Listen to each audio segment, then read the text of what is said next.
Kan udah disebut tadi, nggak bisa taruh di atas. Rem mendadak langsung. Nah, ini saran. Kalau ada yang bertanya, umroh kedua ini bolehkah kami umrohkan orang tua atau siapa? Jawabannya boleh. Jawabannya boleh. Tapi ini saran dari Ustaz ya. Ini saran.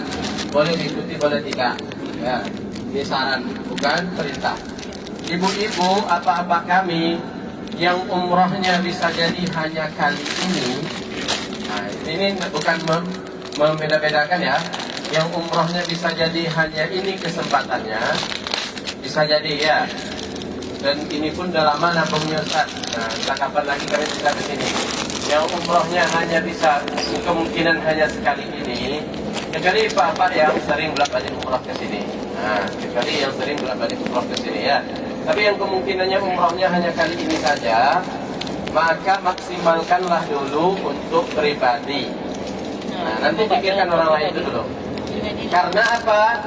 Karena untuk mengumrohkan orang lain, baik itu bapak, ayah, dan atau suami, istri, atau siapapun yang sudah meninggal, itu kita di Indonesia pun, kita di rumah pun, kita bisa mengumrohkannya. Ya, kita bisa mengumrohkannya. Tapi ini saran saja ya. Nah, boleh diikuti, boleh tidak. Nah, karena ini demi kebaikan kita masing-masing. Ya. Karena kalau cuma ini satu-satunya umroh kita, sangat sayang sekali kalau ibu bapak kami hanya umroh satu kali. Nah, ini untuk diri sendiri ya. Ibaratkan kita sudah ke Masjidil Haram, nah kita cuma ikut sholat maghrib saja. Nah, sholat 2 rakaatnya tidak kita lakukan, padahal kita sudah di Masjidil Haram. Nah, itulah perumpamaannya. Nah, di sini gitu juga. Kita sudah sampai di Mekah, kemudian umroh kita cuma satu kali untuk kita. Nah, jadi sayang. Ini dari sisi pahala dan lain-lain ya. Jadi sayang, Bapak Ibu. Nah, kenapa? Karena untuk menggantikan itu umroh orang lain itu tidak harus kita yang mengerjakan. Ya, kita di rumah pun boleh nanti kita minta tolong ke orang kepercayaan kita, siapapun itu. Ya, orang kampung kita kayak yang ada di sini. Nah, atau ke ustaz-ustaz yang kita kenal yang pergi umroh ke sini. Nah, seperti itulah kira-kira. Ya. Karena ini kita udah ngumpul uang 40 juta, ya. Iya kan? Nah, sudah bayar 30 juta lebih belum untuk belanja dan lain sebagainya. Nah, sekitar 40 juta kita ngumpul uang itu masa yang lama. Dan kita sudah sampai di sini. Kita ambil satu umroh saja. Nah, kita yang rugi. Ini dari sisi pahala. Tapi ini hanya saran ya. Nah, yang mau mengumrohkan orang tuanya nanti ya silahkan. Tapi ini saran saja. Nah, sayang kalau cuma ambil satu kali umroh dengan udah puluhan juta ke sini. Nah, ini dari sisi pahala. Baiklah Bapak Ibu yang Allah muliakan.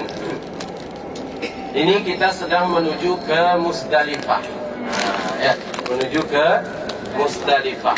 Setelah wukuf di Arafah tanggal 9 Zulhijjah, ya nah, kemudian malamnya itu lewat di Musdalifah, bermalam di Musdalifah meskipun hanya sebentar. Mana yang Musdalifah itu Ustaz? Nah, ini kita udah hampir sampai di Musdalifah. Kita sedang jalan menuju Musdalifah. Nanti di dekat Musdalifah itu ada Wadi Muhassir, tempat mengambil batu. Sekarang tidak bisa lagi.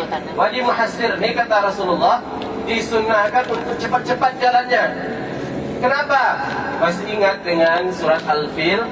Alam tara kaifa fa'ala rabbuka bi ashabil fil? Apakah engkau tidak melihat kata Allah Ta'ala bagaimana yang terjadi kepada para tentara gajah? Ya, tentara bergajah. Alam yaj'al kaidahum fi tadbir wa arsala 'alaihim tayran ababil. Mereka ingin meruntuhkan Ka'bah, menyerang Mekah untuk meruntuhkan Ka'bah. Maka kata Allah, Allah utus kepada mereka burung ababil tarmihim bihijaratin min sijil. Allah perintahkan burung ababil membawa batu 3 dari neraka. 1 di paruhnya, 2 di kakinya. Nah, batu apa itu? Tarmihim bihijaratin min sijil. maka burung-burung itu melempari tentara dan gajah-gajahnya itu dengan batu dari neraka, sijil. Batu yang panas. Faja'alahum ka'asfin ma'kul. Maka batu itu melubangi gajah-gajah dan semua pasukan itu seperti daun yang dimakan ulat. Atau terbalik, ulat yang dimakan daun. Mana yang betul? Daun dimakan ulat. Daun dimakan ulat. Nah, berarti masih bangun ibu-ibu. Nggak tidur berarti ya. Itulah kisahnya. Tepat di tentang itu dianjurkan jalan cepat-cepat. Namanya wajib mufassir. Nanti ada di depan. Bapak Ibu yang Allah muliakan, di depan kita ini dari Arafah itu tadi ada saluran air yang dibuat dahulu di zaman Abbasiyah. Ibu-ibu tahu Harun Ar-Rasyid, seorang khalifah di zaman Abbasiyah. Masyhur ya, terkenal Khalifah Harun Ar-Rasyid. Ada salah satu istrinya itu bernama Zubaidah. Ada Bu Ida di sini. Mana Bu Ida? Ada Bu Ida. Zubaidah. Ya. Namanya siapa? Zubaidah. Jadi Zubaidah ini dulu memerintahkan dengan kekuasaannya untuk membuat saluran air dari Arafah ke Mina untuk melayani orang-orang yang berhaji. Dulu tidak ada pipa, tidak ada paralon, tidak ada selang. Dibikin saluran air, irigasi, banda, kata orang awaknya. Ini di bukit ini kelihatan nanti. Maka namanya itu adalah irigasi atau saluran air Uyun Zubaidah. Ya, diberi nama saluran air Bu Zubaidah. Bu Ida. Tidak ada Bu Ida di atas mobilnya. Biasanya selalu ada Bu Ida. Sekarang adanya Bu Yaya. Terkena Bu Yaya.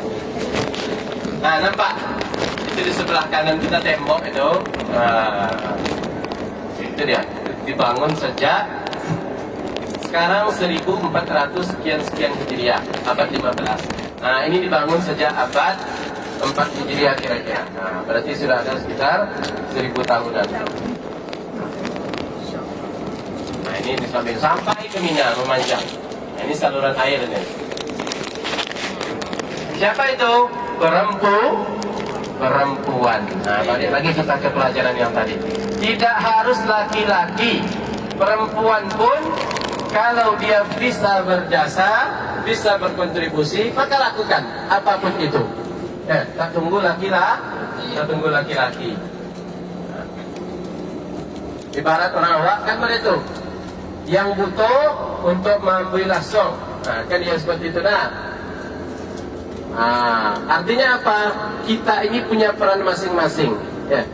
Orang buta ada perannya, ada untuk hidupin api, karena dia tidak akan kena debu, matanya dan tidak lihat gitu misalnya. Gitu contohnya. Semuanya ada peran. Tidak ada yang Allah ciptakan secara sia-sia. Jadi kita kaya, kita miskin. Ustaz, saya tidak punya uang Pak Ustaz. Keluarkan keringat kita, keluarkan tenaga kita. Bahkan 1.000 rupiah pun, 1.000 rupiah pun itu sudah cukup untuk berjasa. 1.000 rupiah bagi orang yang punya uang 5.000 itu sudah lebih besar dibandingkan 100.000 bagi orang yang punya uang 1 juta. Iya tak? Bagi orang yang punya uang 5.000 ini sudah 20% dari hartanya.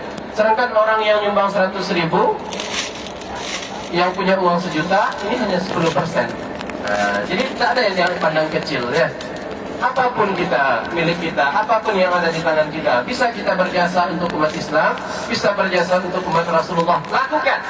Kenapa? Karena di dunia ini adalah masa menanam. Di dunia ini adalah masa bertanam. Di mana kita menuainya nanti? Di akhirat insya Allah. Apa yang kita tanam di atas dunia, itu yang kita tuai nanti di akhirat. Jadi tanamlah sebanyak-banyaknya sekarang ya. Kita punya, bisa 1 karung semen bangun masjid, ikut 1 karung semen. Bisa bata agak 100, ikut 100 bata. bisa membangun sekolah, pesantren, 2 karung semen, ikut 2 karung semen. Nggak bisa ikut banyak-banyak Pak Ustaz, antar kolak. Nah, bikin kolak. Nah, antarkan kolak ketika orang bikin pesantren. Apapun itu jasa kita, yang penting karena Allah. Nah, jadi Bapak Ibu yang Allah muliakan, pulang dari umrah ini semuanya hidupkan solidaritasnya, ya, sosialnya. Takbir.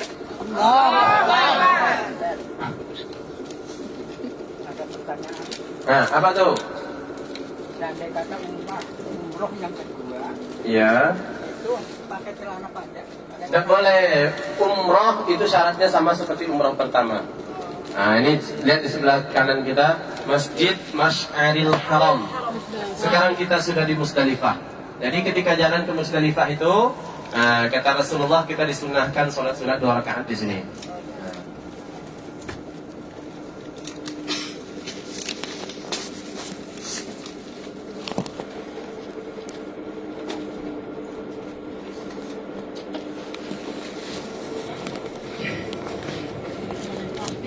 Aduh, mau dia. Alhamdulillah, di mana?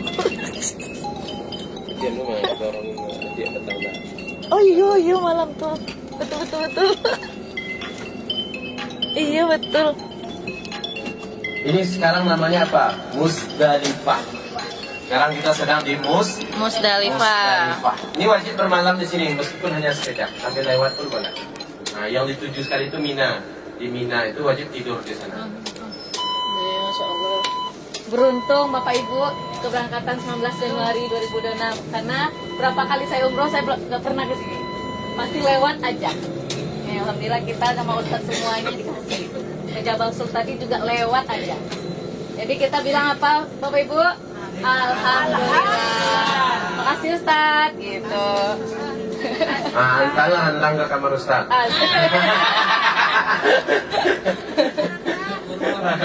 Nah, diam-diam saja. Ada ikan teri yang mau dimakan mana? Jadi canda ya.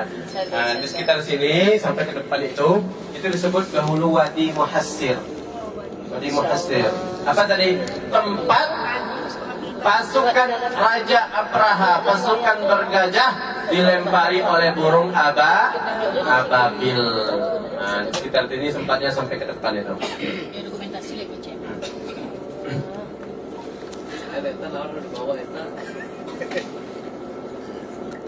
Pedestrian way Mina.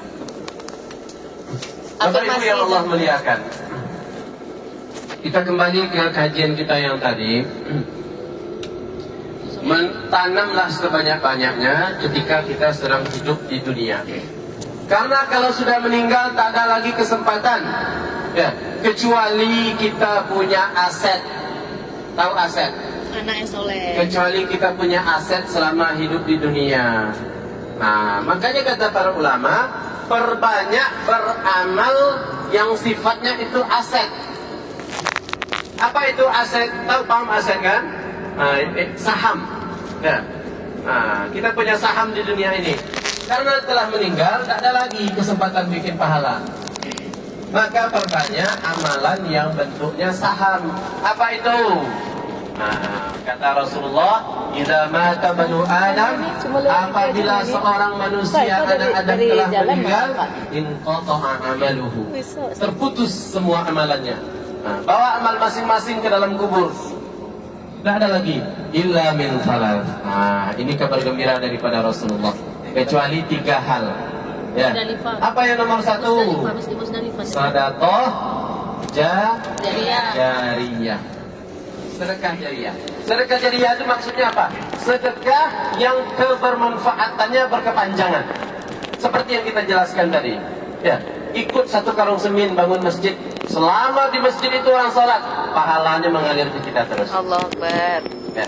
Ikut bangun pesantren 150 bata. Selama orang belajar di pesantren itu, pahalanya mengalir ke kita terus. Nah, inilah dia sedekah jariyah. Baik itu berbentuk wakaf atau hanya sekedar sedekah.